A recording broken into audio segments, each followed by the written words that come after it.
Hello and welcome to the Kick in the Creatives podcast, hosted by myself, Sandra Busby, and my fellow creative Tara Roskell, offering you interviews, inspiration, motivation, and a gentle prod in the right direction. And for lots more information, challenges, and other useful tools to help you get creating, you can go to www.kickinthecreatives.com. And of course, this is where you can also find today's show notes. Enjoy the show.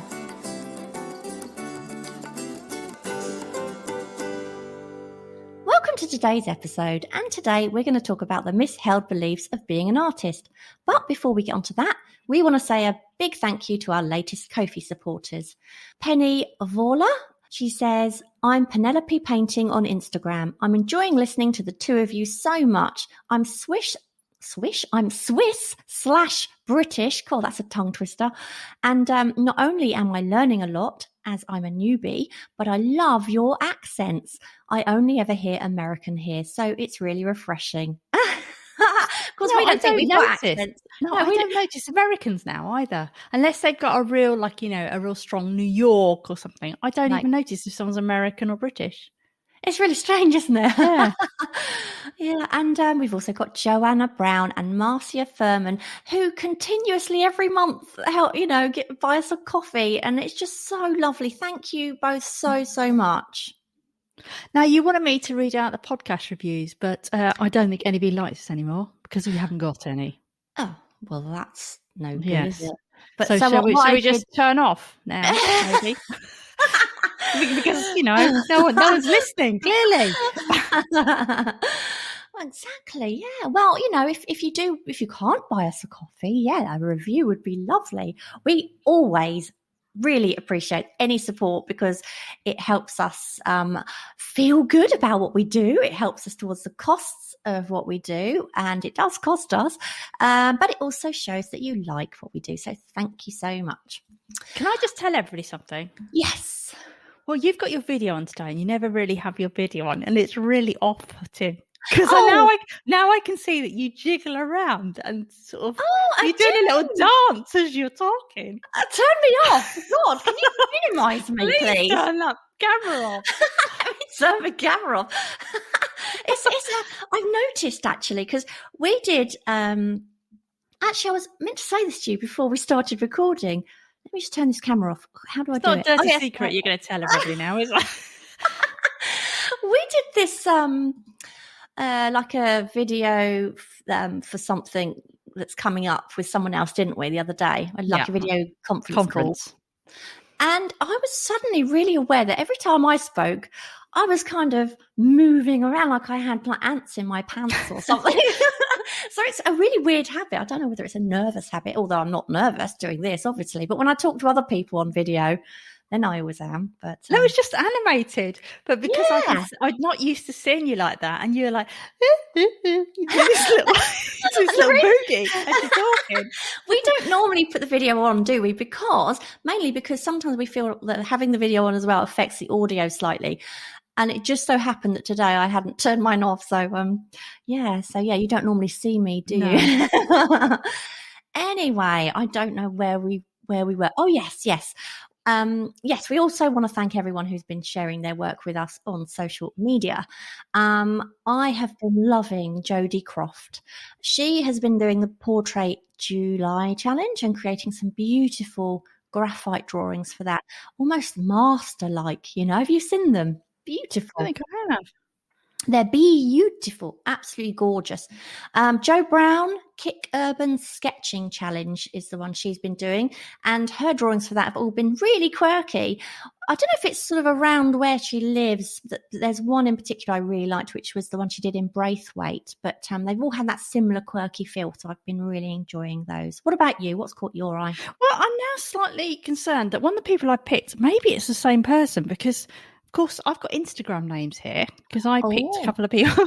So I may have seen the drawings you're talking about, and I may not because they may be the same person. But anyway, I'm going to say that I really like KD, and I just love KD's work. She does the most amazing pages you've ever seen. They're just laid out absolutely beautifully. And she's been incorporating a fantastic face into her layout spreads. Or you just have to go and look at those anyway. Her name is spelled Kaydee.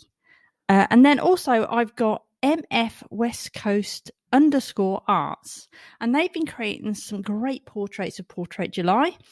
She's picked some faces with really interesting expressions, and I really love those. It's not the same person, is it? No, I don't think so. No. Okay, but I've just loved that she's picked people like, their lip turned up, really odd faces, but I really like those because they are so different. Anyway, what is new with you? Well, as far as the actual painting side is going, nothing. But there's a really good reason for that. Is because I'm doing if I'm honest, my husband's doing it, and I'm just watching and giving instructions.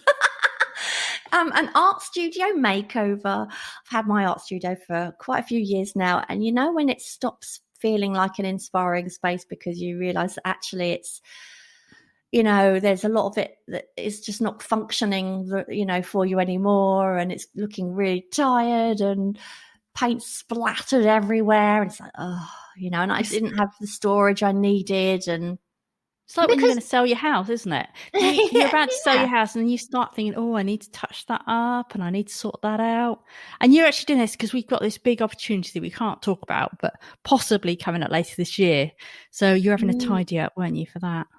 Well, it might involve someone filming something in my art studio, and if they're going to do that, I at least wanted to make it look a little bit fresher than it does. And it's great because now I've got along one wall. What happened is when Paul first, we basically converted the garage into my art studio, which I feel so lucky because some people haven't got a space at all. So I'm so grateful for what I've got. But what he did is he put all kind of just handmade sort of shelves along a wall, and then I put stuff on those shelves, and they were just like chipboard shelves, whatever, plywood shelves, and I covered the front with kind of like shower curtains just to hide everything. But then that means even when I go to get like a canvas out from underneath, I pull it up, and I have to pull the whole lot up, and I'm sort of like then it falls down over the top of me, so I feel like I'm in the shower. And also, being an outdoor sort of space, there's insects. I get a lot of spiders in there, and they get and they would get into my stuff. So now I've actually got proper units, like proper units with proper doors. And I said to him, my sink is so covered in paint, I think I'm going to need a new sink. And he said, no. He said, you don't need a new sink. He said, all that's going to take is a bit of elbow grease. I said, well, you better start exercising your elbows then. Oh, man. I know. But you know what? I went in there the other day, and I don't know how he done it. I really don't. It looks like a new sink. It's amazing. It really does look amazing. So he's done that.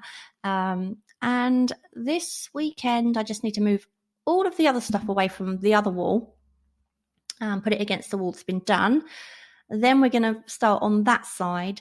And then the thing I'm most looking forward to is kind of dressing it, putting, I love what I'm like about fairy lights. Yes, I do love a fairy light. So I'm looking forward to doing that kind of thing, as well as obviously getting my stuff back in there, and obviously starting a new painting, because at the moment I'm just doing a bit of drawing here and there in a tiny corner that I can just about get to while it's surrounded by all this stuff. But So do you know what you're painting next? Are you painting some wine bottles again? Yes, I do want to paint some wine bottles. Yeah. Okay. So what about you? What is new with you? Well, as you know, I took a couple of weeks off. My partner, he took a couple of weeks off work. Yeah. But to be honest, our lives have pretty been much taken over by the puppy. Yeah. So we've been doing just loads of puppy stuff. We've been taking him to all these different places to socialise him. It's so full on. He's lovely, but it is so full on. But at the end of the 2 weeks, I did actually start a new sketchbook.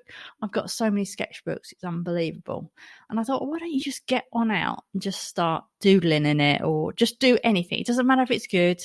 Just start doing something.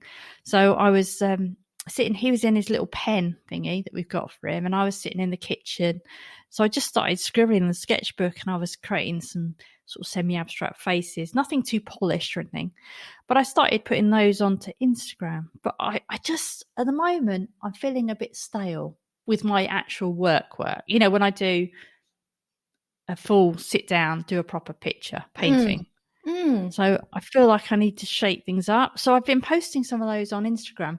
But as we've said before, I get these like, oh, should I be posting that on Instagram? Should I be keeping this perfectly polished, I do this all the time kind of look on Instagram? But I just can't. I just have you can't seen my it. page? my Instagram and profile Well, I know grid or whatever it is.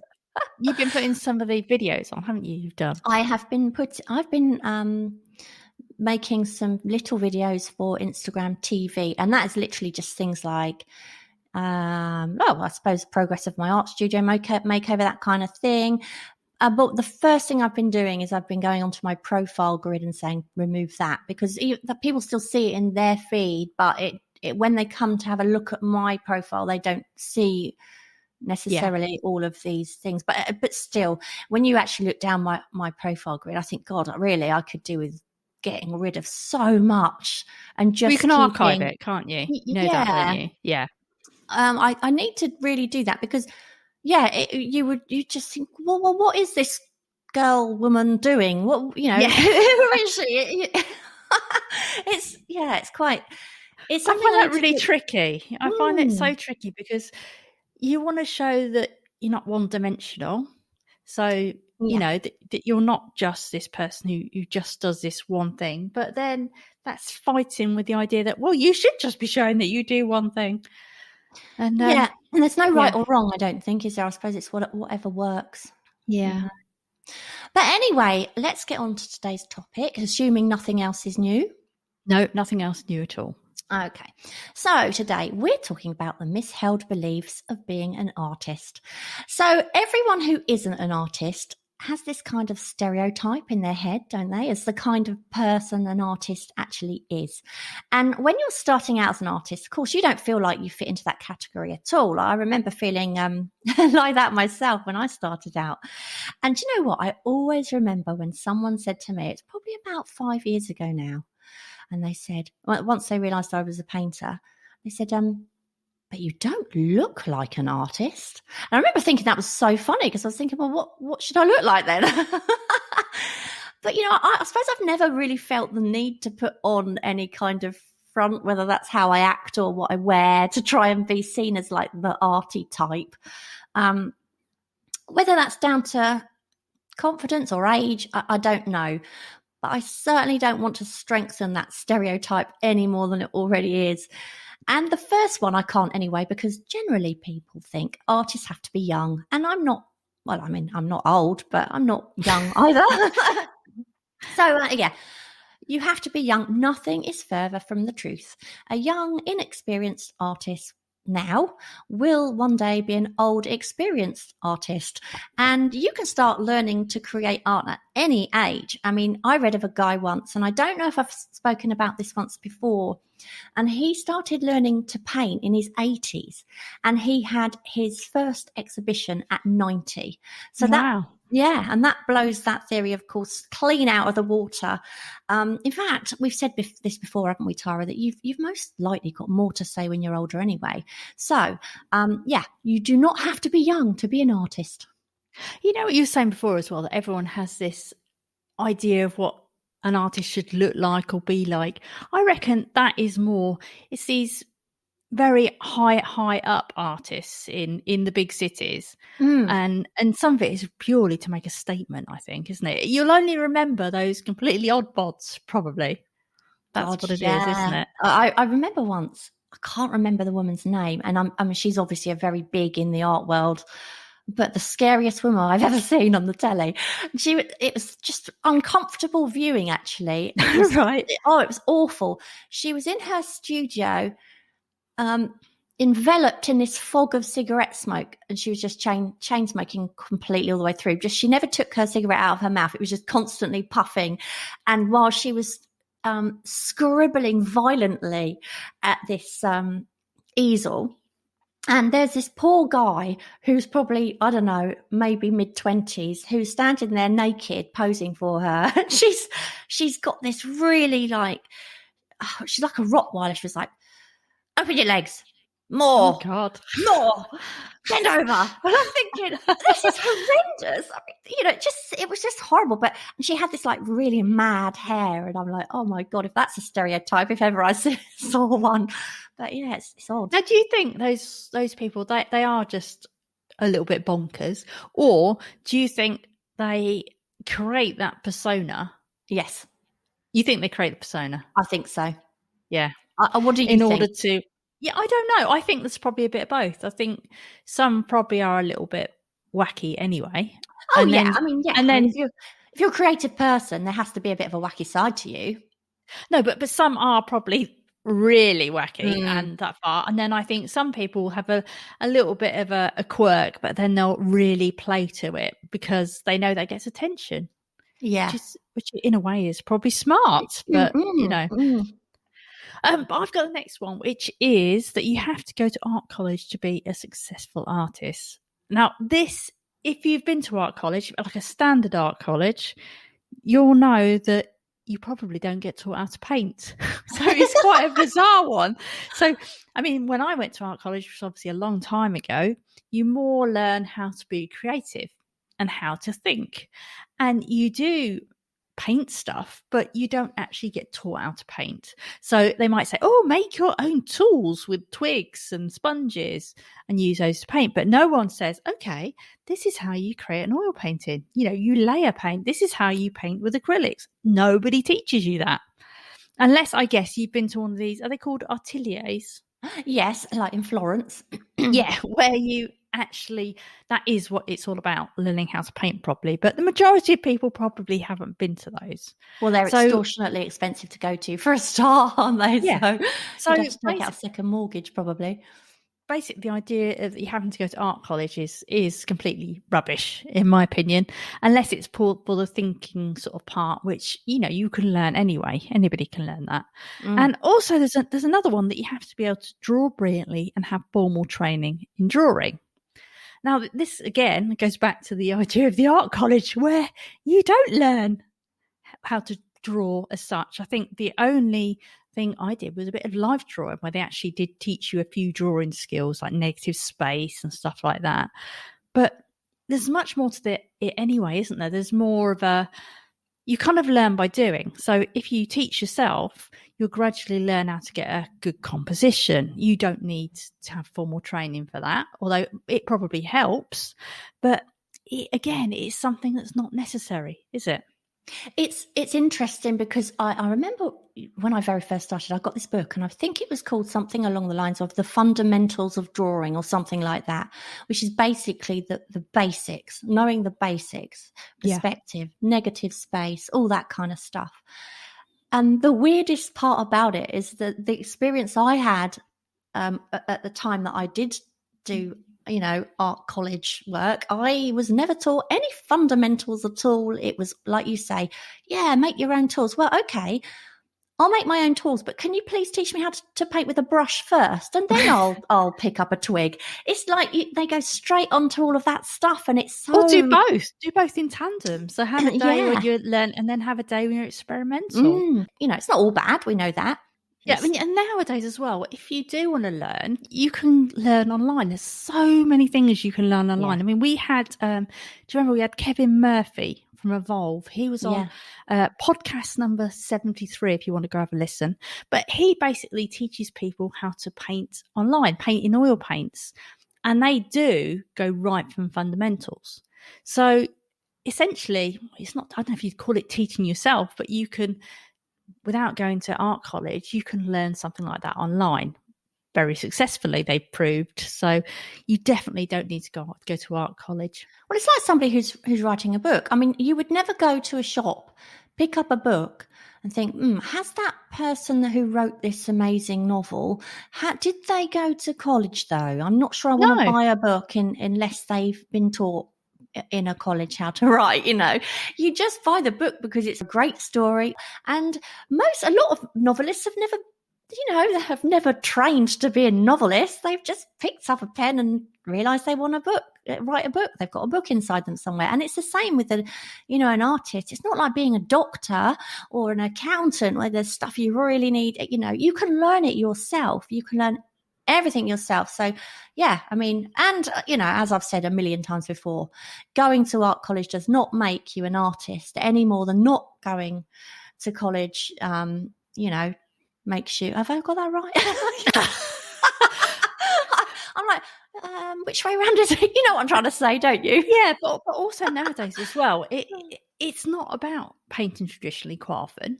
It's mixed media is now a big thing, isn't it? So to do mixed media, you basically just experiment, and as long as you don't do things that are like, how you said before, put oil paint and then put something over the top of it so it's going to flake off. The majority of things are anything goes. Yeah. So experiment, and that's fine. It doesn't matter. You don't have to be trained to do that. And the other myth is everything you paint or draw must be successful. And I remember when I started that I thought that all artists got it right the first time. But not everything is perfect at all. Far from it. I'm never entirely happy with anything. I don't think an artist ever is. But some of the best artists I know continuously second guess themselves and regularly start a project again. So, I think that's just an absolute load of rubbish. And everyone. Well, they start it again as in they don't like what they've done. So they. Yeah. They're like, they spent hours or weeks on something, and they're like, I'm going to start this again. I'm not happy. But I could start every painting I ever do again because I'm never entirely happy with every painting. But, I don't know. I just think it is total myth that artists just do everything right first time, and actually it's the work, and we've said this before, Tara, haven't we? It's the work that goes wrong that helps us continuously get better. So, if those mistakes didn't happen, we wouldn't evolve over time as the best artists do. I think as well, if you try and redo something, I know I've drawn something, I thought, I don't like that. And I'll try again. Now, sometimes the second one's better, but sometimes it's worse than the first. And then you realise you actually like the first one after all. Yeah, the first wasn't too bad, actually. Yeah. Because sometimes I guess you become stale, don't you? Whereas you've got the spontaneity on the first one. By the second one, you're like, you're kind of waning in the enthusiasm. Or you're right. You look at the first one and think, actually, I quite like it. Yeah. But I think, like I said, I don't think we're ever confident in everything we do. But as for things that actually go wrong and you need to start again, that just, with experience, those sort of things, they happen less, definitely. But it doesn't mean they don't happen. And the other thing as well is you think that as an artist, you should be able to paint or draw or sketch anything completely effortlessly and without any reference. And again, there was a time when I'd have imagined that I could say to any artist, can you draw me a cow? And I'd have assumed that within 10 minutes, they'd have knocked up a realism cow, And I'm using the cow as an example because I knocked it a few years ago it was, but I remember a child handing me a piece of paper and a pencil and said, can you draw me a cow? And I remember laughing because I thought, well, yeah, I could draw you a cow, but I need to be looking at one first because I'm not really familiar with farm animals, oddly. So, if you ask me to draw maybe a person or a hand or a bunch of flowers, I can do those familiar things from my imagination, I guess. But ask me to draw, I don't know, something like a cow or a giraffe or something, then I'm going to need some reference. And I'm sure that most artists would say the same. I mean, Tara, if I said to you now, can you draw a giraffe? I'm sure the first thing you'd do is quickly, Google up some references, wouldn't you? Because and if I did it without reference, it would be a cartoon giraffe that probably wouldn't have quite the right features as well. I just hardly anybody I think can draw without reference. You might get the odd few because they do more fantasy stuff and they I guess they train themselves, or that is just a thing that comes to them. But no, I mean, even if you asked me to draw a face, and I draw faces all the time, don't I? It still wouldn't look good if I drew a face without reference. Yeah, I mean, if you're someone, say, who has drawn people and figures for years, then yeah, bottles of wine and stuff like that. I mean, everyone can do that kind of stuff because everybody's familiar with what a bottle looks like. Do you know what I mean? If it's those other things, isn't it? The things that you're like, I don't draw animals as a rule, so I've never really looked at one that closely, that kind of thing, But I think even if you draw things that are familiar, so say you said you were going to draw bottles, would you draw a bottle as well as if you had the reference there? Oh no. I think most things would be cartoony, definitely. Yeah, that's what I think. Then anything anything's pretty easy, then, isn't it? There's another one that to be an artist, you need to be represented by a gallery. Now, obviously, you don't have to have a gallery. You don't have to sell your work at all to call yourself an artist. And even as time goes on, it becomes less and less. There's less and less of a need to be represented by a gallery. They are sort of dying out a bit, I believe. Anyway, It's not like we used to have gatekeepers for everything, like publishing. If you wanted to create a book, you used to have a publisher, and they had to say yes or no that your book was worthy. Now, of course, you can just publish anything you like on Amazon. You could do it in a day if you wanted to. And I think it's the same with art. Now, if you want to, you can stick it on your own website or stick it on one of the sites that sell art for you, and nobody has to say yes or no, it's worthy. I think that's good. Oh, me too. I don't know about you. I do. Because what do those gallerists necessarily know anyway? It's an opinion, isn't it? Yeah. I mean, I have been represented by, I think 3 different galleries at one stage or another. And, what is good is they obviously do the marketing for you. You still have to do the marketing as well. Yeah. And it's obviously on display and stuff like that sometimes. But then you might go in and find that actually they're kind of doing it. They're kind of rotating them, yes, rotating art and stuff like that. And they take a big percentage, usually about 50% of, your price.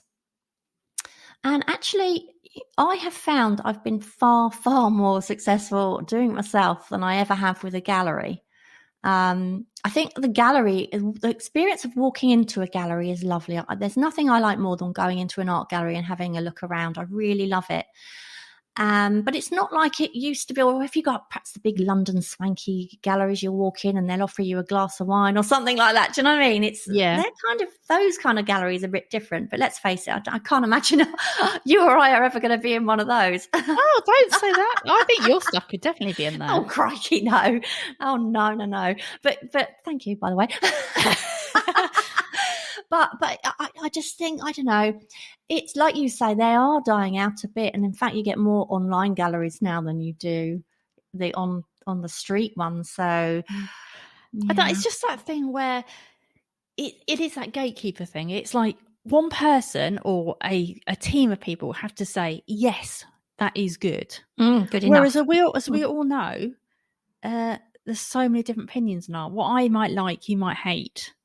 So they're basically deciding they used to get to decide what people would like or hate because they were the only pieces that would get seen. It's just, I wanted to tell you something I did recently, actually, because I think one of the reasons that people want to get into galleries as well is, and of course I do for this reason, is that you can then say, I've been in X gallery. It's a CV piece, isn't it? Yeah. And I have curiosity. I tried something recently. I haven't told you about this, so I thought I'd tell you. Ooh, yeah, exclusive.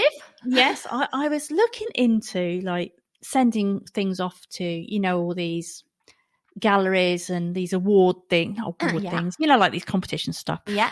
And one thing that drives me nuts about all these is they all have a fee. Yeah. Oh, yeah. So usually to submit your work, it's like $25, $35 or pounds or whatever, which is fine. I appreciate that sometimes they need a bit because of all the admin that goes into these things. But of course, if you're going to send it off to quite a few, that soon mounts up and it's a lot of money. Yeah. Yeah. So I saw this one and I knew it was not dodgy, but I knew what it is. Basically, there was one that said it is free to enter your work, but then if you get chosen to hang, it's £165 to hang a piece of work. Yeah. So I thought, I'm going to submit a piece just to see what happens. So I submitted 3 pieces of work to this They online accepted them thing. all. No, they accepted 1. Right. Because I think the fee was per artist. Yeah. So I had submitted 1. I submitted 3 pieces of art, and a few days later, I got a message back saying, "We're delighted to say that you have been accepted to be hung in our gallery." And at the same time, they sent me a PayPal bill for £165. Mm-hmm. Of course not. So I just sent a message saying, "Thank you very much. I've decided not to be in it." It's what they call a vanity space. Gallery. Vanity gallery, and you actually get them on the high streets as well, where you can get in a gallery, but you pay to hang your work on their wall. Yeah, you pay a fee. But they were actually doing it a different way around, because it was like it was like it was a competition, and you had to be accepted. Never. Yeah, never do that. No. Anyone listening, don't pay to do that. The only reason I think you might pay is, again, to get that thing on your CV. Well, I've been invited about 3 or 4 times to buy this book. And it's this, and they show you that I wish I could remember what it's called. I think I've had something. It's like a vanity book. It's a vanity book, they don't obviously call it a vanity book, but they show you this incredibly beautiful hardback coffee table book, I suppose, full of all these beautiful pieces of work. They do. However, what they do is they say, we have looked at your work as if, we feel that you'd fit beautifully into this book. It's glossy, it's this, it's that. And some of these artists, look at these, they've been in it, blah, blah, blah. If you would like to be in it, I can't remember how much it was, so many dollars or something. Yeah. And we get it out to X number of thousands of places, like businesses. And I'm thinking, why would I pay to get, why would you think I'd want to pay for that? I don't want to pay for that. If you think that my work is worthy of being published in your book, then you're using my art to help sell your book along with everyone else's. So surely you'll get the money for the books. So why do you need me to pay to be on one page? No, thank you. I just don't agree with it. I mean, even competitions, I won't enter a competition if you have to pay for it. I'll only ever enter a free competition. And, it's so true what you're saying. It's about being able to say, yes, I've been in a gallery. Yeah, and yes, totally. And I've actually won an award before and things like that. And I have as well. But, that award, yes, I won an award. But, okay, I could say, oh, Sandra Busby, award-winning artist and all this. Well, yeah, but the bottom line is that I only won that award because the people viewing it happened to like that piece over someone else's. But another set of people might have liked theirs better. It literally depends on the panel looking at it. So I'm not sure how valuable that really is. It's valuable from a CV point of view. Yeah, I think it's mainly about a CV thing. And the funny thing about awards, and I've actually said this before in a podcast, is that what is an award anyway? An art award, right? When I was a kid, and I've told you this before, I won some art competitions. Can I now say I'm an award-winning artist? Because, I won a hamster cage when I was 7 for an art competition. A hamster cage winning artist. Yeah. Or when I was 15, I won the local newspaper, like a watercolour one, or... It's like, it kind of feels, how much do you bend it? It kind of feels a tiny bit pretentious maybe as well, because I remember when I first won that award, I think it was back in 2016, so it's quite a while ago. What I really need to aim for now is multi-award winning artist. But the thing is, you've got to put your work into these competitions to actually do that. And I don't really bother. Well, there are hardly any competitions that I could see that were free. They all seem to be, and I do kind of appreciate that there's this. Depends how much it is. Time involved, yes. It's just, and I don't know if they make money out of that or not, or if it is purely administration, but it's just, so if you enter like for a month or something, that's like £100 or whatever gone. Yeah, before you, and then if you, some of them then want you to send your artwork down there, you know, to wherever it is, because we might start off being a digital, but then of course you then got to ship something somewhere, which adds up. And then you can't sell it. You've got to put it on hold. And actually, you know, if somebody wants to buy your work, what do you do then? Do you say, actually, you can't because it's on hold just in case it's, you know, gets accepted and I won't know until September. And it might be like February at the time. It's difficult, isn't it? Because I think I might try entering a few, but it will be sporadic because it's so expensive. I remember when I won that award in 2016, though, and on my website, I remember thinking, "Oh, I could actually put now. I'd be perfectly able, you know, award-winning Sandra Busby award-winning artist." And I think I put that on there, and I think I had it up for about a week, and then I thought, I hate that. Oh, really? I took it down, and instead in my bio, I put something like, "I won my first award in 2016," and I just left it at that because I just felt like it was. Well, do you know, that sounds good though, actually, because it's like, I won my first award in 2016. Yeah, I just like haven't won loads more. Yeah, I haven't actually won any more. But nobody needs to know that, apart from all these listeners. But yeah, it's that sort of thing, isn't it? Anyone can say that to us, you know, and use that. Yeah, I've been in galleries. Yeah, I guess I have won an award, but it's not. It doesn't really mean much when all's said and done. It really doesn't. And I guess it means that the people with the most money could win the most awards because they can afford to enter more competitions. Yeah. The other thing that they say, whoever they is, that to be an artist, you have to have a big following on social media, huge. And well, if that's the case, then I'm definitely not an artist because, you know, and that's actually why we haven't done an episode between the two of us, have we, of how to be great on social media, because I don't think either of us has mastered it well ourselves yet. You've certainly mastered it a lot more than I have. And whilst that isn't important, it is an important part of it. It is an important part of being an artist these days, social media. At the end of the day, that is marketing. That is not creating.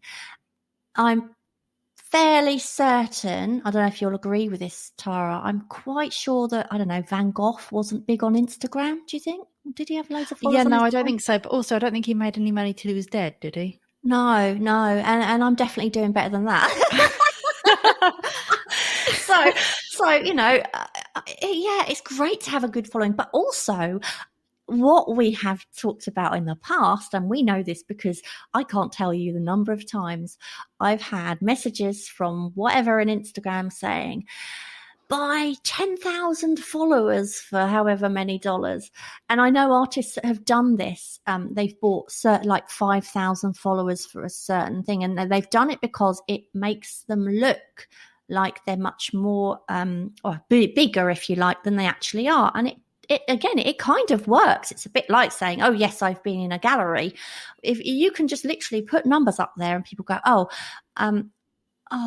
I like that. And then they go on their page and they've got 100 followers. They're like, oh, well, they're obviously not that big an artist then. Oh, I won't bother. Whereas that person, if they had bought 10,000 followers, they'll say, oh, I like that. And then they go on there and they'll think, God, they've got a huge following. Let's invite them to be on our podcast or whatever. It's just, you know what I mean? It's just because it does work, though, I think. I think it works. Kind of, yeah. It's wrong. It's so wrong. I mean, I don't know how many. What have I got on my Instagram? I honestly don't know. I think it's 600 and something. So it's not by far from a big following on Instagram. And I'm not surprised really, because like I said earlier, you know, you look at my stuff and you think, oh God, she's all over the place. But at the end of the day, every follower I've got, I deeply appreciate, because they're real. They followed me and they actually follow me because they want to. And anyone who's dropped off is usually maybe because I haven't followed them back or whatever. But I tend to follow people that I feel like I can learn from, or and I don't follow everyone, because obviously you want to keep your feed, you know, flowing with things you really genuinely want to see. It's either you're interested in the person, you're interested in their work, isn't it? In some way. Exactly. A lot of the people, say for instance our group, they might follow my personal page, but I know I already follow them because we follow them perhaps through Kicking the Creative. So I don't have to do that, because there's no point in me following them twice, because it means I'm seeing them twice. Do you know what I mean? So, but I just think it can be very deceiving, I suppose, is the word, is it? Or miss something. What is the word I'm looking for? It's misleading, I guess. Yes, that's it. That's the word. Yeah. One thing I was going to say, you can also get featured on Instagram. And I don't think, this is slightly different because there's nothing wrong with paying someone to get featured on a page that's got a lot of views. Yeah. In my opinion. You get invited a lot of those, don't you? Because I've got invited to a few and I don't bother. No, but I got invited one. The interesting thing about it is if you do want to do it, I haven't done it, but if you do want to do it, bargain with them. And I might have said this before, but they approached me and said, come on now, be featured on our thing. And I go, okay, how much is it then? And it's like, it's $30 or $40 for X. And I go, no, I'll give you 10. They go, all right then. Okay. And then I forgot about it. And then they messaged me again and said, are you ready to do this? I go, oh yeah, I'll have a look at next week. And then I forgot totally. So I never did do it in the end. But I was going to try it. It's that paying for it thing, isn't it? Yes. Like I say, I've been invited a few times to, come be featured on our page. We've got 30,000 followers. Okay, but how do I know you haven't paid for those 30,000 followers? Yeah, you don't know. But do you know what I absolutely love is that there's a person on Instagram. I think he's called Net Culture. So look Net Culture up.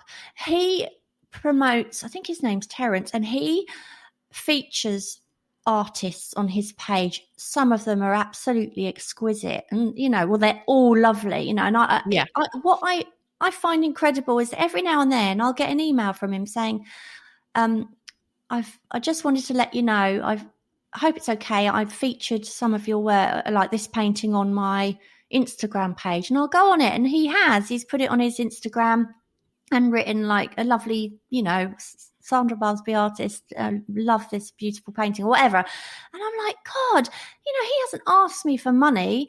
He's not asking me to do anything, but he's featuring some of work my paintings likes.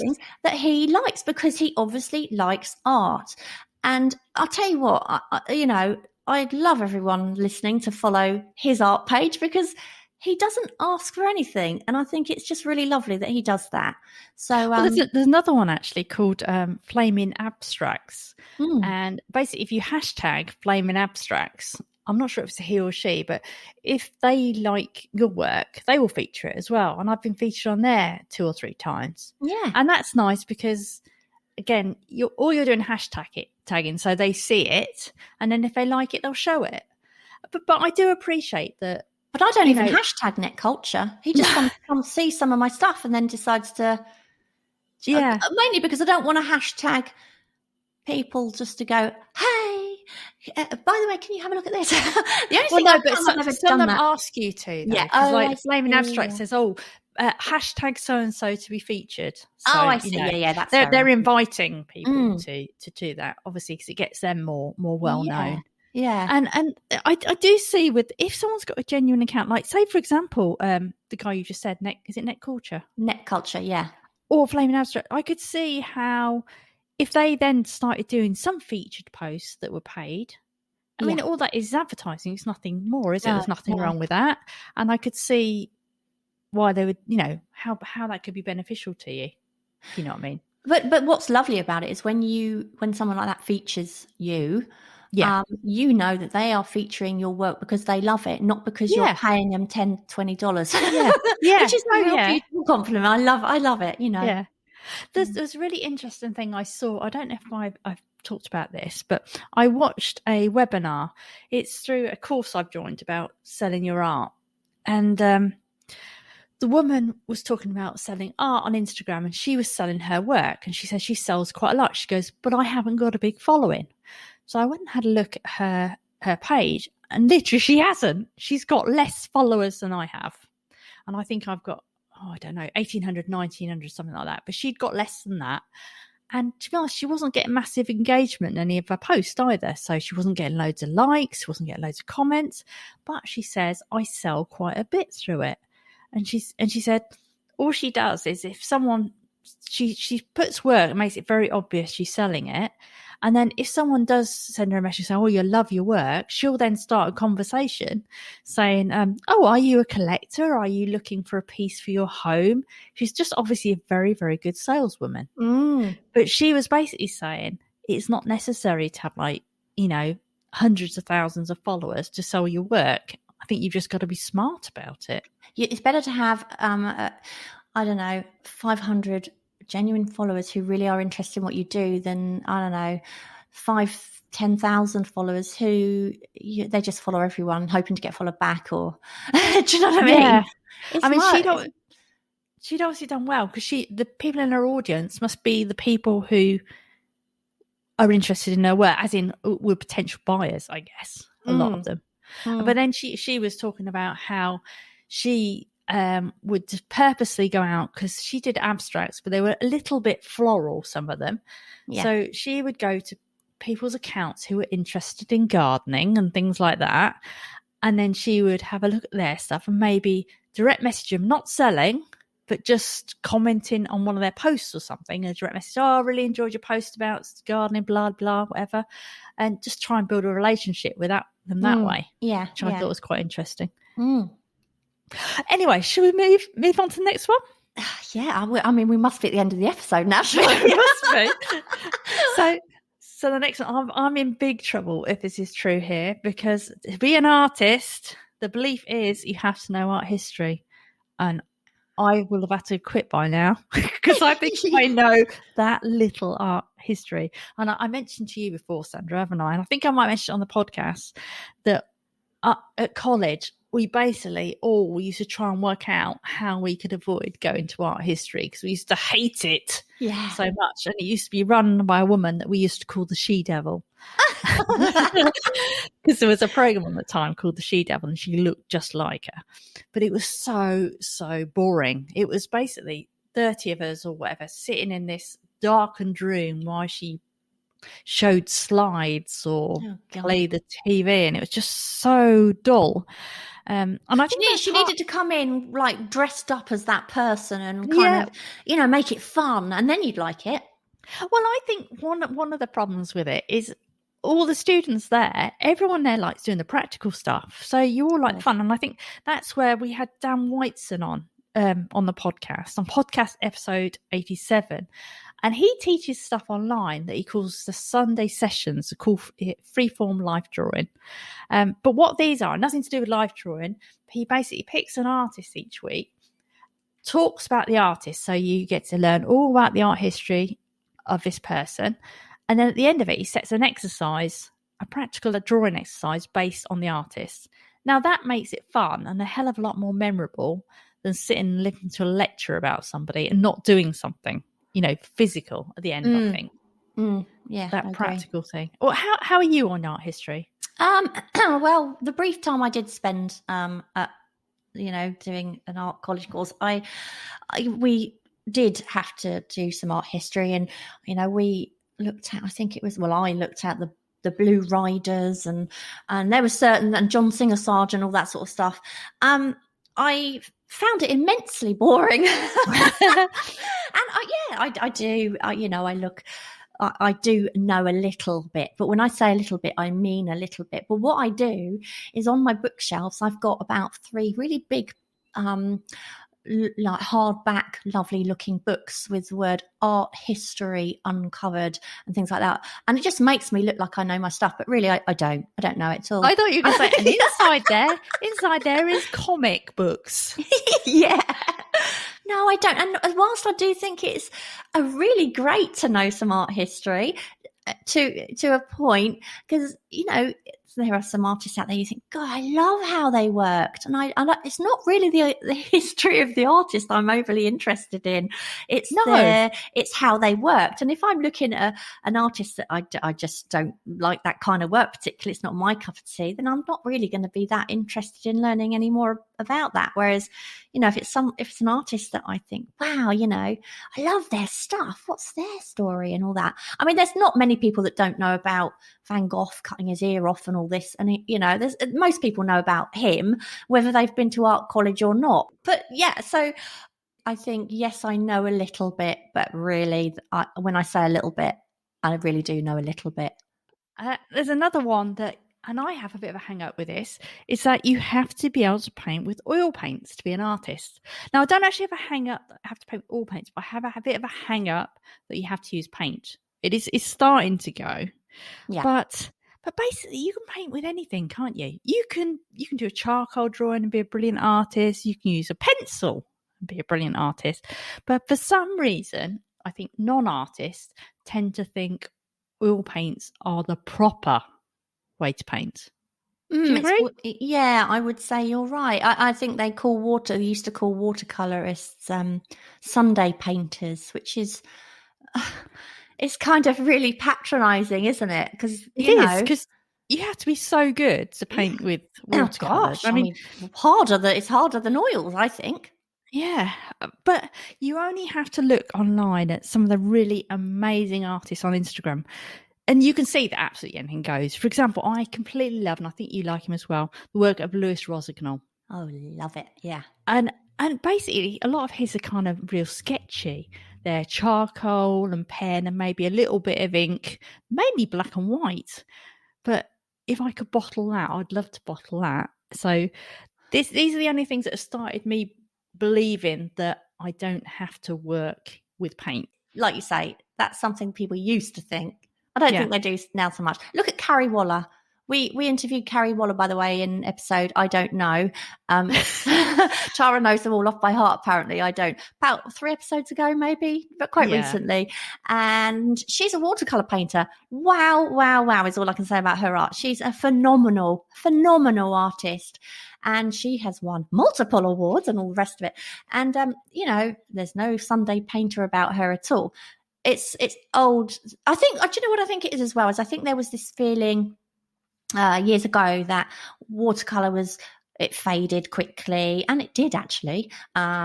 It was kind of on paper, which wasn't archival at the time and stuff like that. Whereas oil painting is something that would last hundreds of years, and it's on canvas and all the rest of it. And it was light fast. Now I think watercolors are so much different, aren't they? You do get archival watercolor paper, and the pigments in a lot of them do not fade anymore. So I think there is an element of that in it, that its longevity, if you like, wasn't trusted, perhaps. I think also that watercolors were really are accessible. So you can go, into a shop and buy a cheap, like kiddie watercolor thing for like a pound or something.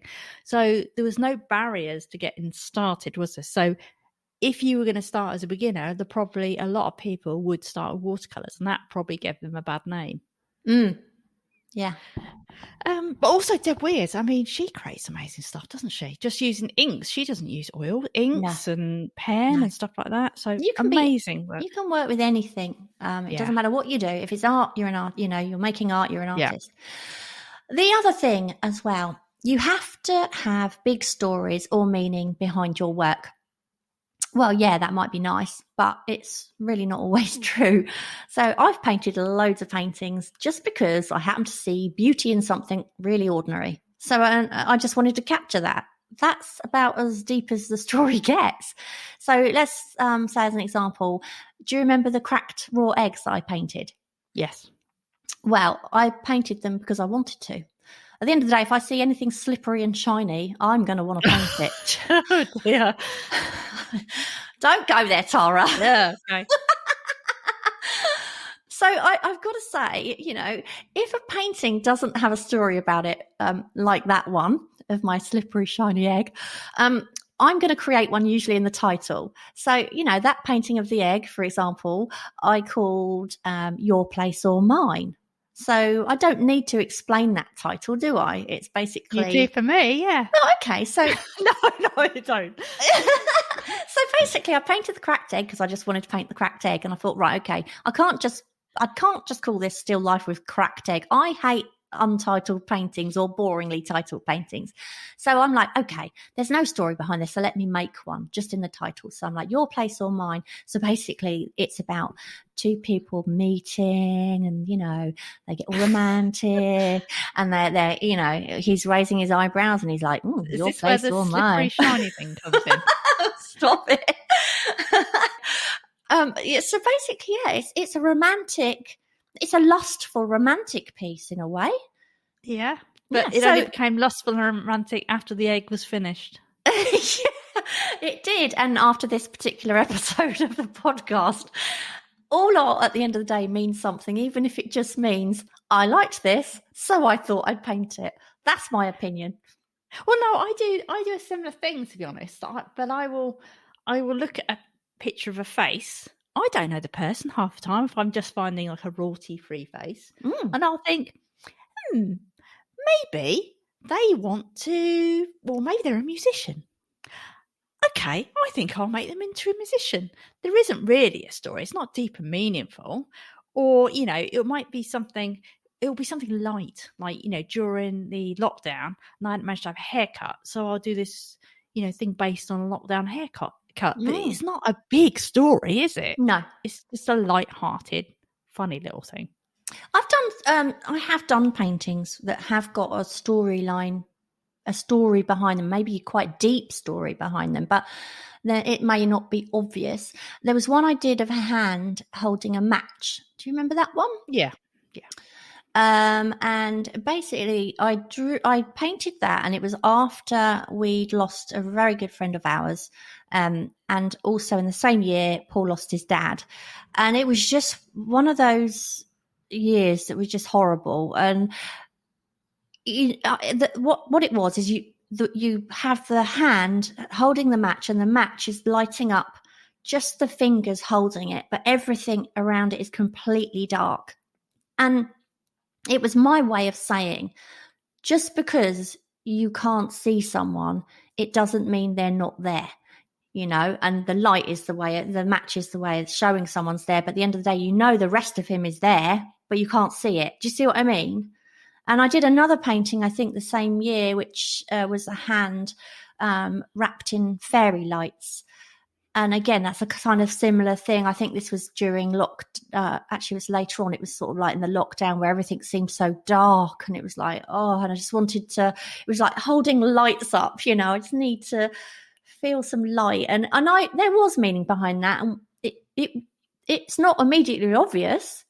It's still painting stuff I love painting. But it's just, you don't have to make a story really obvious anyway, I don't think.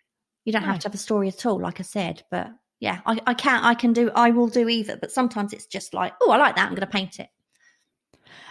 There's another one that, to be an artist, you've got to be good at painting in any medium. And that's such a weird belief, because who is good at painting in every medium? I think you tend to definitely favour one or two. I know I do. I favour anything that has an immediacy and doesn't require too much drying, whereas obviously you favour oil paint. But if someone now asks you to paint in, you've done it before, gouache, say for example, you could do quite a passable gouache, a decent picture, but you wouldn't be great at it. Well, you remember you don't practice it. Exactly. Do you remember when you gave me some Neocolor? Neocolor. And because you obviously, that is your medium, isn't it? It would be almost like me sending you some oil paints and say, right. I wanted to try it. I wanted to try them, yeah. But God, I hated using them. I didn't get on with them at all. And I tried drawing this hand, making this hand. Do you remember the hand? You actually liked it. I liked the hand, yeah. Oh gosh, no. I drew this hand in Neocolors, and I thought, this is the worst thing I have ever drawn in my life. Tara was like, I love it. I was like, no, I just can't bear it. So, no, we're not good at all mediums. I am not good at Neocolor because I never use them. The funny thing as well is the reason you didn't like it, in my opinion, is that you couldn't get the detail that you can if you use paint. I couldn't get it to look as real as I want. No, because that is kind of not what the medium does. But I liked it because I thought it had done what the medium should do and did it well, and you'd done it well. Yeah, no, I just hated it. But also, like, the gouache, I remember using that, thinking, this is horrible. I don't like it. And watercolor, I can use watercolor, but I'm definitely not at my best with any of that stuff. I'm at my best with oil paints because that's just what I have, the skill I have mastered. Whereas I'd be a disaster if you give me oil paint. But yeah, because you don't practice it. No, I don't. No, yeah. So, and I'd be too damn impatient as well. Yeah, you're loose, and that leads. Oh, what a lead onto the next one. You have to be loose to be an artist. You've got to be loose. God, I hated that word when I first started drawing. When I first started the college course, I very quickly realised it wasn't for me and gave it up. The word loosen up, was used way, way more regularly than the word skill or technique. It was just loosen up. It's like, oh, how am I supposed to loosen up? I don't even know the rules yet, and you want me to break them left, right, and centre and start scrubbing and lunging, and I just hated it, and I couldn't be loose because I didn't have the confidence. I hadn't built my skills up enough to be confident enough to then loosen up. Do you know what I mean? Yeah. And if you're learning and you're continuously being told to loosen up before you even understand those fundamentals of drawing, and that you've, developed those skills, then don't listen. That's bad advice. That should naturally happen in time when you've got confidence. And besides, you might not actually even want to paint loosely. It's absolutely your choice. It's not something you should be forced to do if it's not who you are as an artist. I definitely agree that I love being loose in my sketchbook now. I love being loose in my sketchbook. I don't care about being loose on my canvas because I'm a lot looser now, believe it or not, than I used to be. Like I'll put a mark down and, whereas sometimes I'd sort of think, I'll blend that. And now I'm like, no, leave it. It's absolutely fine. Leave it. And actually I like having a more painterly element now. Yeah. But the things I paint, I don't necessarily want them to be loose. I want them to be painterly, but I don't want them to be loose. Yeah. In my sketchbook, I love being loose, but the only way that came is with being forced by you to use a chunky marker and do something in 30 seconds, and just practicing and not worrying so much, and that comes. But when you're first learning, you don't need to worry about being loose. Worry about it later when you're more confident. Do you know, I think so many things come from learning things. It's like later on in this podcast, someone mentions that they can't do cartoons. They can't draw cartoons. I think you need a certain kind of mind. I don't actually think that's the case. Maybe you won't like it when you try it, but I think it's one of those things where the first time you try and draw a cartoon, you can't draw a cartoon. But if you kept on trying to draw a cartoon, eventually you'll be able to draw a cartoon, if that makes sense. Well, I mean, I'm a realism painter, but I also do Felicity Fizz, who is a cartoon, exactly. And I draw her as a cartoon all day. I haven't done her for. She's stuck in the realm of Father's Day at the moment because I haven't had a chance to do any more for a while because of all these various projects we're working on at the moment. She's kind of a bit static in the minute, but yeah, she's a cartoon, and it's a totally different mindset. And it's hard to switch between one from the other in the same day. But yeah, you doesn't mean you can't do one thing just because you do. It's a learned thing, isn't it? Yeah, it's more. Yeah, it's the same with me because I didn't used to be able to draw remotely abstract or particularly out of my head, and now I can. Yeah. There's another misheld belief that you have to know anatomy to draw people. Now, I'm sure if you do know anatomy, it's probably great and maybe helps. But for the majority of us drawing people, if we just look and draw what we see rather than what we think we know, I think that's enough. Surely. Yeah. And I think if I tried to learn anatomy, I would be so bored. I would actually give up drawing. And I'm not even sure that if I knew anatomy, it would actually help me. Because I don't know. Well, maybe not you because you're an abstract artist, so you don't No, but what I mean is you've still got to translate it over to the drawing, haven't you? Mm. So yes, I know if I know the muscle goes there and whatever, but then I still need to put it in the drawing. Yeah. I did. Do you know anatomy? I did anatomy and physiology at college years ago when I did a completely different course, and it was like an A-level standard anatomy and physiology. And actually, I quite enjoyed it. You had to learn the name of every single muscle in the body, and be able to mark on a page where it was, and the bones and all the rest of it. I can't remember any of it now. I can't remember any of it now. But what I would say is perhaps in the past, if I've drawn a figure, it's been useful to a point where because I just happen to know there's a divide between, or there's two muscles that run down the back of the calf rather than just one. So then that might be why the light would catch it there, and there'd be a dip and all. So to a degree, yes, it's helpful. However, all you really need to know all you actually need is to, like you say, look at what you're looking at. Properly, because it doesn't matter whether you know where that muscle goes. If you can see something there that is slightly shadowed or dipping in or whatever, then draw it. That's all you need. You don't need to really know what's going on or what the name of the muscle is or where it goes from there. You don't. You should, if you look hard enough and observe hard enough. It's like perspective. We've spoken about perspective before in the same way. Yeah, gosh, it's really handy to know perspective. However, if you don't, all you actually really need to do is be really careful to, look at those and observe those angles that you're seeing, because then you don't really need to know perspective. If you draw the angles correctly, then it's there anyway. Yeah. Anyway, right. Okay. So as an artist, you are painting all day, every day. Yeah. Well, I wish, my goodness, even a full-time artist should be spending at least 50% of their time on marketing, in addition to keeping their accounts and all that boring stuff. So no, an artist doesn't spend all day painting.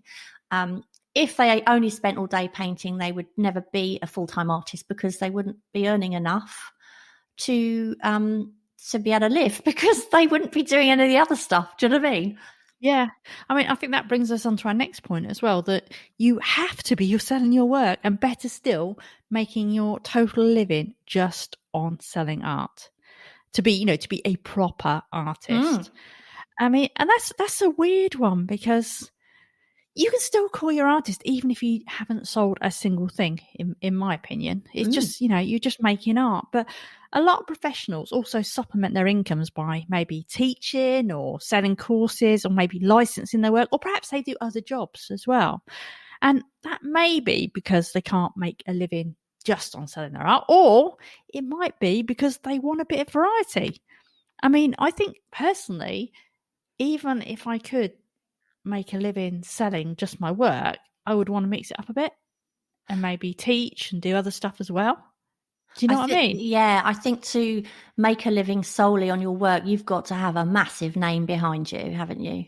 To be able to do and plus, you've got to be churning out, unless you're selling a painting for like tons of money per painting, you've really got to be churning out those paintings, haven't you? Yeah. So, and the great thing about doing other things as well is you might be able to create some sort of passive income. So to do a painting and sell it, you've actually physically got to be doing the painting. Whereas if you make, say, for example, a course, or you license one of your designs, then you're making money while you sleep. That's making money without you physically still doing something. Yeah. So there are reasons that, people don't do it. And I say you don't have to sell anything at all. I'm not selling my paintings at the moment. Hopefully I will in the future. You sell some, don't you? But you also work as well. Yeah, yeah. You've got to have your finger in a lot of pies, I think, when it comes to art, to be able to. And luckily these days it's a lot easier to do that. The weird thing is then this opposite belief that an artist has to be starving.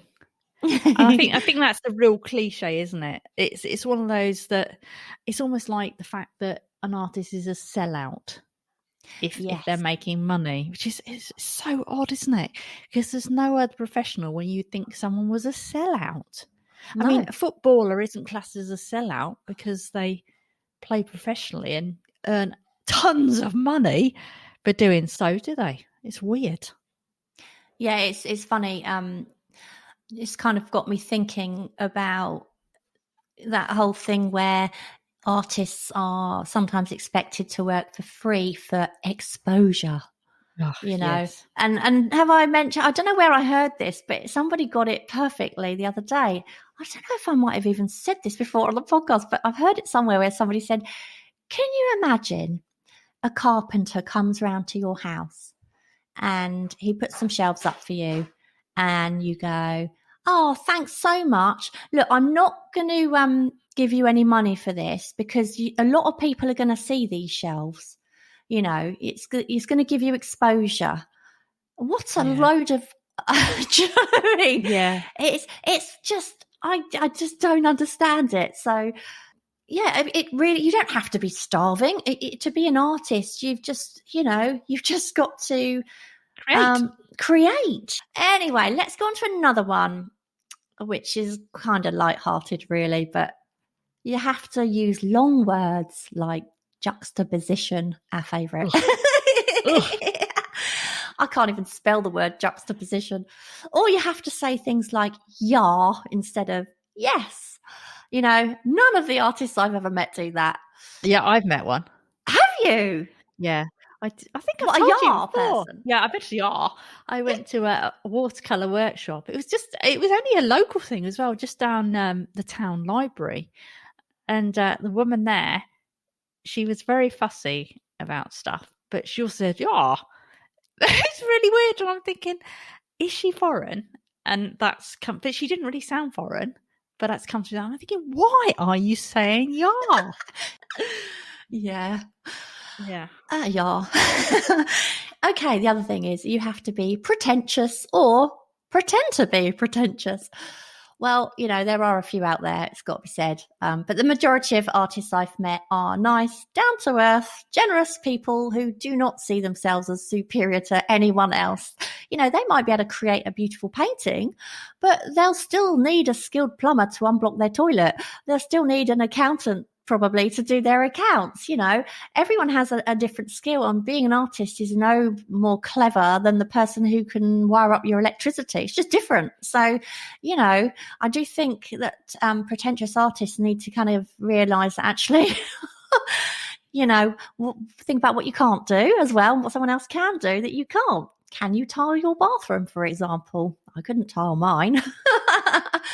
The other thing, you have to look like or dress like an artist, constantly clutching a portfolio. And it's funny because I noticed this more in art students than older artists. And it's funny, when I went to college years ago, when I did my first choice of career, which I didn't go on to do eventually, but I always remember everyone knew who the art students were because they all wore the most weird clothes. Really? They're all really grungy, and weirdly, the least colourful lot of everyone in the in the college, they were always wearing greys and blacks and drabs colours and woolen hats and long sort of grungy skirts, and it's like, I don't know, it's like what really strange arty clothes.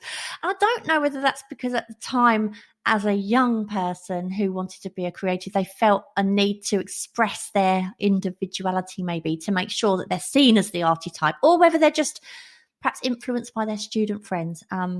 But you might see a person like that, who looks like that, dresses like that, standing next to a middle-aged person, wearing something quite ordinary and carrying a Tesco carrier bag. It could easily be the middle-aged person with the Tesco carrier bag who is the artist. You can't judge a book by its cover, and dressing in this wacky way does not make you an arty type. It just makes you have a different style of dressing. Okay, there's another one, which is you have to live in London, New York, or a major city. And that's, if you watch a film about an artist, that's where they always live, don't they? They always live in this big swanky city, and they go to these private viewings with wine and stuff. Yeah. These nice galleries. And I'm sure perhaps at one time that was more the place because, in order to get your work seen when there wasn't the internet and it had to be in galleries, probably people did head more for the city. But now I think you can absolutely live anywhere and still make art. And in fact, you can see online, if you look, people do live everywhere, don't they? Well, this is the beauty of the internet, isn't it? Yeah. You can be seen all over the world, and you don't have to live in those high profile places, The other thing is you have to mix in a circle of other artists. Well, yeah, it's very helpful to be around other artists, and it's much easier nowadays to connect with them because of the online thing.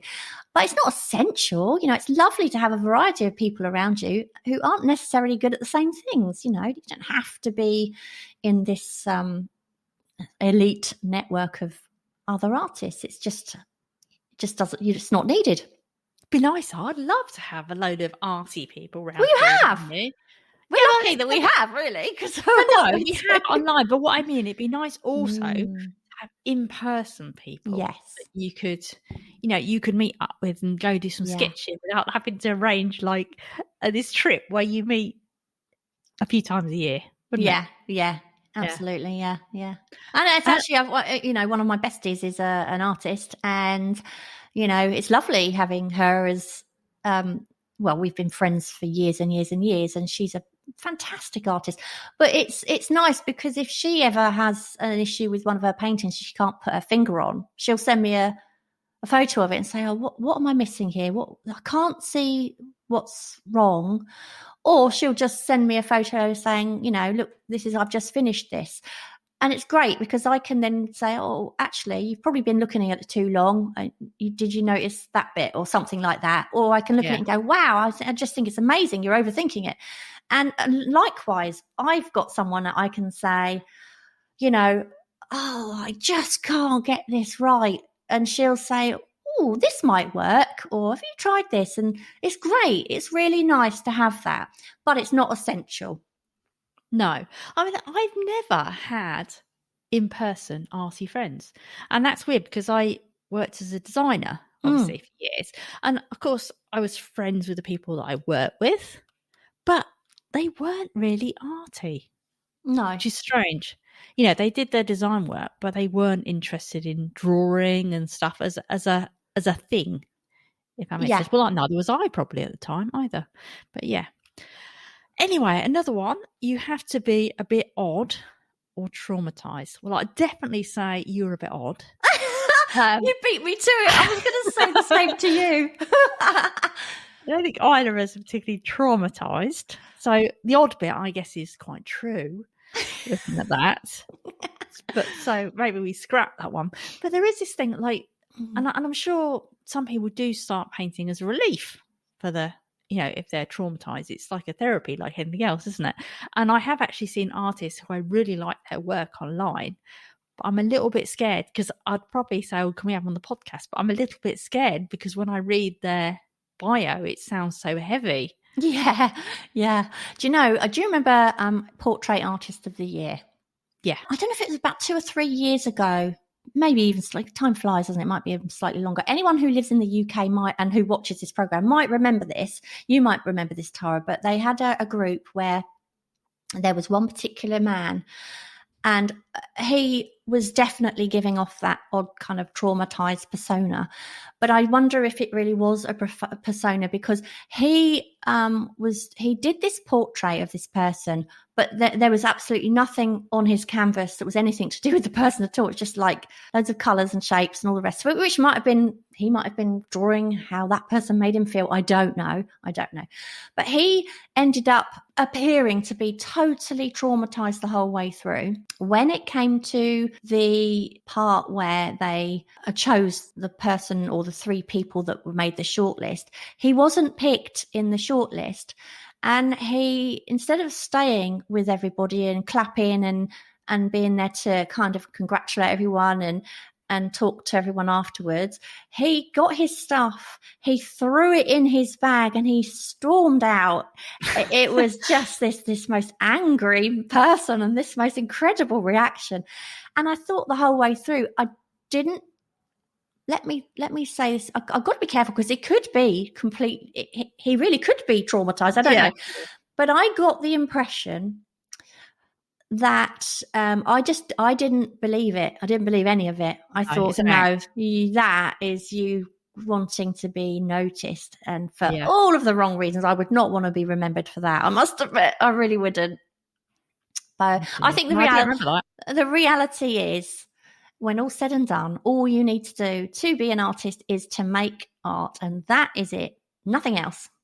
That would have been a short episode, wouldn't it? Well, we could have just... Why didn't we just say that? God knows. I don't know. You know what it's like. Yeah. Anyway, shall we read out the answers to our previous question? And that question was, continue the phrase, I would never paint. And some of these really made me laugh because they answered it in a really interesting way that I hadn't thought of. But the first one is from Angie Safford. And she says, I would never draw a person's body, nude or otherwise, because I don't draw realistically. And my stick figures are better than any other. Now, I don't know if she means that her stick figures are better than any other drawings she tried to do, or whether she does really amazing stick figures. And also, how do you draw a nude stick figure? I don't know. Well, I suppose there's little circles and maybe little ovals as well. Maybe tiny sticks. Okay, so I've got Candy Oldfield. I would never paint. Honestly, I can't come up with anything. I want to paint all the things. Wow, that's amazing. Actually, want to paint everything because usually people don't like certain things, do they? Landscapes. Yeah, landscapes, definitely. Buildings. Yeah, they're not too bad. Still life. Anyway, abstract photos. I've got Margaret Gray, and she says there are certain styles I absolutely can't stand, and I wouldn't paint them. But I won't share what they are because, like music, we all have different tastes, and I respect others' right to like and paint what they like. So she's just saying that we shouldn't say what we just said. Jackie Pulutski. I can never say. Jackie, I just can never pronounce your name. Pulutski. Jackie P. Jackie P, yeah. Now, that question has really got me thinking.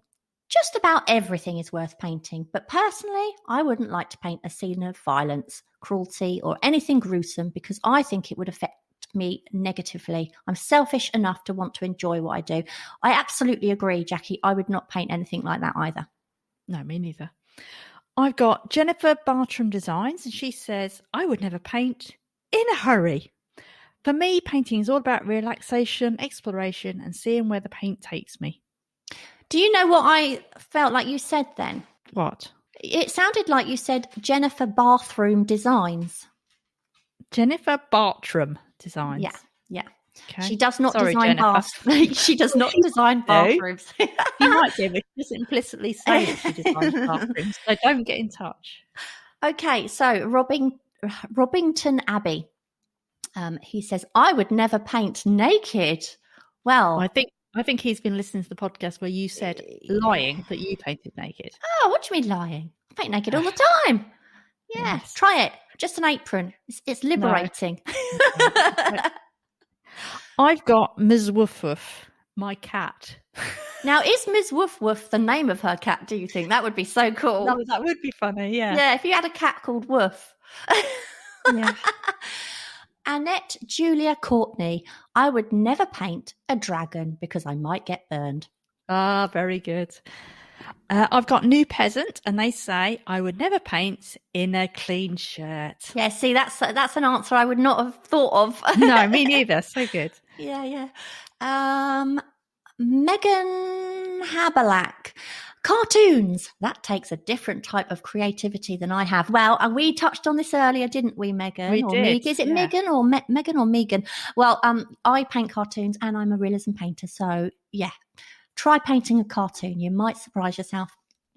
And we have a brand new question for you, which is, what is your dream creative project? So what is your dream creative project? It's quite a sensible question, isn't it, really? It is. Very sensible. So Tara, what is your dream creative project? I haven't even thought about this one. I don't know. Well, we've got a thing coming up is a bit of a dream to me, that if it happens towards the end of the year. Is it for you? It's scary, but really interesting. I think a dream project for me 5 years ago would just even be where we are now, creating a lot, sharing, with others. Kicking the Creators has been amazing. And yes, we're moving to, we're not moving, but we're other things are happening, which is wonderful. And just painting, just paint. But I'm really hoping that our listeners come up with much, much more interesting answers than we've managed to. That mine wasn't interesting? Well, mine wasn't. Okay, let's see how creative people can be with their answers. Yeah. As always, you can tweet us your answers at Kit Creatives or let us know in the Facebook group, which, by the way, if you haven't joined, I suggest you do. We'll put the question up there and on the Facebook page and, of course, on Instagram, which is Kicking the Creatives. And also, don't forget to check out our course. We've got a course on how to use Neocolours, Sandra's absolute favourite. So I'm going to make Sandra take that course. And you can find out more about that at kickingthecreatives.com/Neocolours. So we hope that gave you the kick in the creatives you needed. And don't forget to pop over to our website at kickinthecreatives.com to find out how you can take part in some of our upcoming creative challenges. And of course, there you can also subscribe to the podcast, so you never, ever miss an episode. And if you're enjoying the podcast, we would love it if you would leave us a little review on whatever platform you found us on, or even just a star rating if you don't have much time. Yeah, and obviously we need those because I've got nothing to say at the moment. So hopefully I'll have something to talk about next time. Yes. And also don't forget to check out Kicking the Creatives YouTube channel, where you can find some rather silly videos. Yes, and we haven't created any videos for that for quite some time because we've been making courses and doing all these other things, but I think at some point we're going to start reviving that a little bit, which will be really fun. So if you enjoy what we do and you'd like to help support us at Kicking the Creatives, you can now do so by supporting us with a cup of coffee, and you can find the link to do that on our website, and it's the Ko-fi link that you want to click on and give us tons and tons of money. It's not that expensive for a coffee. No, it really isn't. No. Thank you so much for listening, and we'll see you next time. See ya. Bye. Thank you so much for listening. We hope you enjoyed the episode, and if you did, perhaps you'd like to share it and leave a review for us on iTunes. Back soon.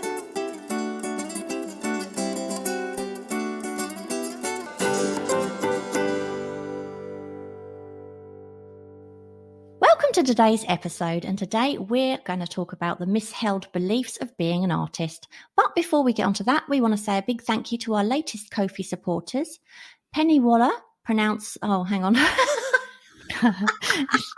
going to have to start again. She's put in brackets, pronounced Vola. Vola. And I literally read out. And she's laughed because she knows that we'd say it wrong, hasn't she? Oh, well, we've got a blooper already. Yeah. 5 seconds in. Okay, I'm going to start again. Okay.